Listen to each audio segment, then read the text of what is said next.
자, 여러분들에게 오늘 설명드릴 것은 측만증이라는 증상에서 복부를 풀어야 될 이유를 설명드리겠습니다. 이렇게 큰 선 안에 이렇게 줄이 매달려 있다고 볼게요. 각기 다른 줄이 있더라. 여기에 맞는 매달려 있는 것들이 각자 자기들의 모양을 유지하고 일정한 움직임을 유지한다고 쳐보십시오. 그래서 이 대의 전체적인 움직임을 위아래로 흔들면 또는 좌우로 흔들면 얘네들은 일정한 자기들의 법칙에 의해서 움직임의 방향을 갖게 됩니다. 단 서로 부딪히지 않으면서 일정한 조율을 갖게 되죠. 예를 통해서 비유를 한번 해보겠습니다. 예를요, 척추뼈라고 보시고 여기에 있는 것들을 각 장부로 보자. 간, 위, 비, 소장, 대장, 췌장 이렇게 놓고 이 척추의 움직임을 통해서 자기들의 각자의 장부들의 움직임을 고유한 움직임을 갖자. 얘 척추뼈의 큰 움직임을 모빌리티라고 한번 해보자. 모빌리티. 자, 각자 장부들의 움직임을 모틸리티라고 한번 해보자. 그래서 이 간의 움직임에 의해서 또 다른 밑에 다른 장부나 조직이 이 움직임에 의해서 두 번째, 세 번째 움직임을 정상적으로 갖게 됩니다. 그런데 측만증이라는 증상이 와서 만약에 이 뼈가 이렇게 틀어지거나 올라가거나 내려가는 증상이 되면 이 증상에 따라서 이 깊이에 따라서 얘네들의 위치가 바뀌게 되죠. 위가 여기 있게 되거나 아니면 비가 일로 와서 움직임을 하게 되면 서로 부딪히는 영향을 주게 되죠. 그러면 모빌리티의 동작은 모틸리티에게 오히려 고통스럽고 통증을 오게 됩니다. 배가 아파요. 내가 배가 너무 아프면 우리 동작은 어떻게 된다? 안으로 웅크리게 되죠.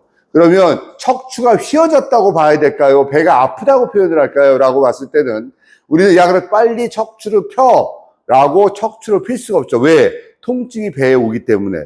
이 척추를 필 수 있는 방법은 배의 통증을 없애줘야지 척추가 펴지게 됩니다. 우리가 측만증이라는 증상이 와서 각 장부들의 위치와 공간적 요소에서 서로 불편함을 초래하게 되면 이 장부들은 서로에게 영향력을 주게 됩니다. 원래 움직였던 영향력의 방향을 바꿔놓거나 또 다른 제2, 제3의 움직임의 모틸리티 방향을 잡아서 틀어지게 만듭니다. 그러면 우리는요, 이 척추뼈, 얘를 뼈라고 표현을 하고 이 척추뼈를 자꾸 똑바로 피려고만 한다라는 얘기죠. 그런데 문제는 밑에 이 장부들에 걸려있는 이 근막과 이 근육 조직과 건과 인대들이 일정한 틀어짐에 의해서 서로 장부들의 영향을 주고 있는 부분에 영향을 주죠.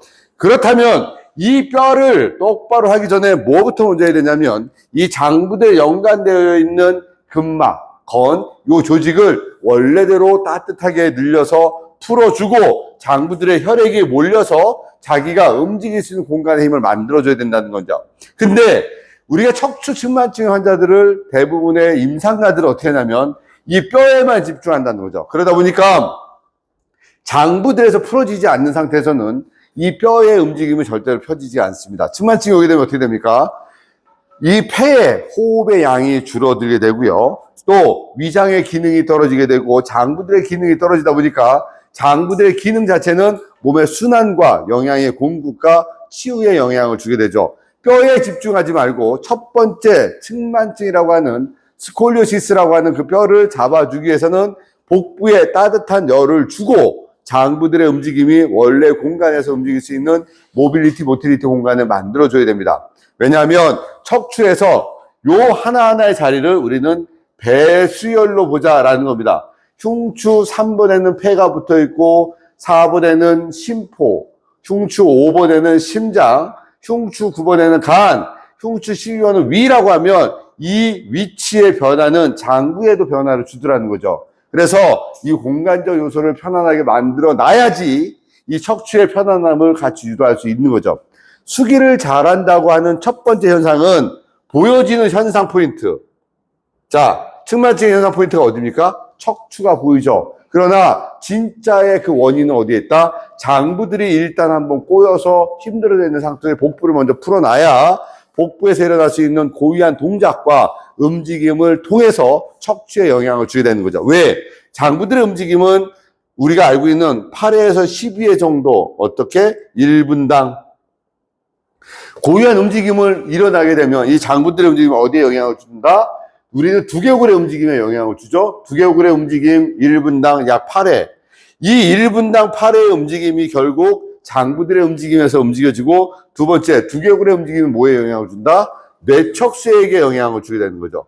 뇌척수에게 영향을 주게 되면 전체 장부의 기력과 에너지를 다시 원래대로 돌리는데 이거를 거꾸로 우리가 이 장부들의 움직임을 주고 그리고 횡격막의 움직임을 주고 또 두개골의 움직임을 줘서 뇌척수에게 영향을 줘서 전체적으로 풀어주는 동작을 해야 되는데 이걸 하지 않고 척추만 풀어두면 횡격막의 움직임과 장부들의 움직임이 무시된 채로 그 외적인 요소만 똑바로 필요하는 거죠. 어떻게 됩니까? 안에서부터 녹여서 겉으로 가야 된다. 그게 장부들의 움직임이 결국 호흡에 영향을 주고 또 호흡의 영향은 뇌척수에 영향을 주고 뇌척수의 영향은 전체적인 우리 인체를 살리는 장부의 기운과 전체적인 조화로움을 하니까 척추의 규정은 잡히게 되는 거죠.